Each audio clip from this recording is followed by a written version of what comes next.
మీ పనితీరు పట్ల మిమ్మల్ని చూసినటువంటి ఎదుటి వాళ్ళు కూడా అసూయ పడుతున్నారా అనేటటువంటి భావన కూడా కలుగుతుంది.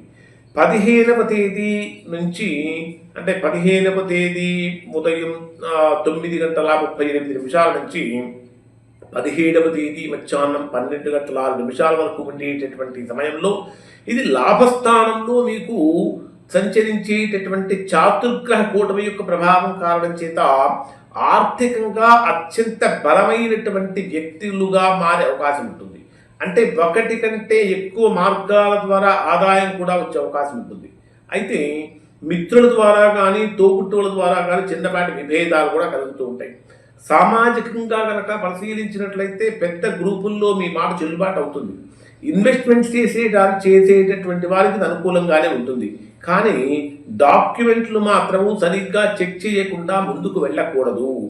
ఇంకొకటి ఏంటంటే ఏప్రిల్ 17వ తేదీ నుంచి 19వ తేదీ మధ్యాహ్నం వరకు ఉండేటటువంటి సమయంలో చంద్రుడు మీ రాశికి 12వ స్థానమైనటువంటి వ్యయస్థానంలో సంచరిస్తాడు. రవి కూడా అక్కడే ఉన్నాడు, శుక్రుడు కూడా అక్కడే ఉన్నాడు. అంటే ఇక్కడ మీ కనుక తీసుకుంటే 15వ తేదీ నుంచి 17వ తేదీ వరకు లాభస్థానంలో చాతుర్గ్రహ కూటమి, 17వ తేదీ నుంచి 19వ తేదీ వరకు వ్యయస్థానంలో త్రిగ్రహ కూటమి.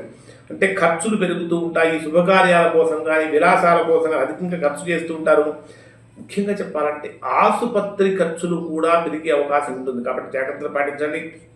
అన్నింటికంటే ప్రధానంగా విపరీతమైనటువంటి మానసికమైన ఆలోచనలు నిద్ర పట్టనివ్వకుండా చేస్తూ ఉంటాయి. కాబట్టి ఇతరులతో మాట్లాడేటప్పుడు సౌమ్యంగా ఉండండి. కోర్టుకు సంబంధించినటువంటి వ్యవహారాల్లో నిరీక్షణ అనేటటువంటిది తప్పదు. ఇక 19వ తేదీ నుంచి 20వ తేదీ అంటే 19వ తేదీ మధ్యాహ్నం 12:32 నుంచి 20వ తేదీ రాత్రి వరకు కనుక తీసుకుంటే ఎప్పుడైతే చంద్రుడు మీ జన్మరాశి అయినటువంటి వృషభ రాశిలో ఉచ్చస్థానంలో ప్రవేశిస్తాడో ఇప్పటిదాకా మీరు ఫేస్ చేసినటువంటి ఒత్తిడి మొత్తము కూడా చేత్తో తీసేసినట్టుగా పోయిందా అనిపిస్తుంది. అంటే అంత గొప్ప ఆనందకరమైనటువంటి వార్తలను కూడా ఇక్కడ వృషభ రాశి వారు వింటారు. అనుబంధం చక్కగా బలపడుతుంది. కొత్త బట్టలు కొత్త వస్తువులు కొనుగోలు చేస్తుంటారు. ఈ 2 రోజులు మీరు తీసుకునేటటువంటి నిర్ణయాలు మీ భవిష్యత్తుకు కొత్త కొత్త బాటలు వేస్తాయి.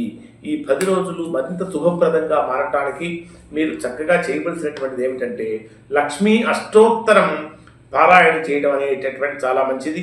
దాంతోపాటు శివాలయంలో శివ దర్శనం చేసుకోవడం వల్ల కూడా మంచి ఫలితాలు పొందుతారు. ఇంకా ప్రతిరోజు సూర్య నమస్కారాలు చేయడం వల్ల కూడా మంచి ఫలితాలు పొందుతారు. ఇవి ఈ వృషభ రాశి వారికి సంబంధించినటువంటి ఫలితాలు. శుభ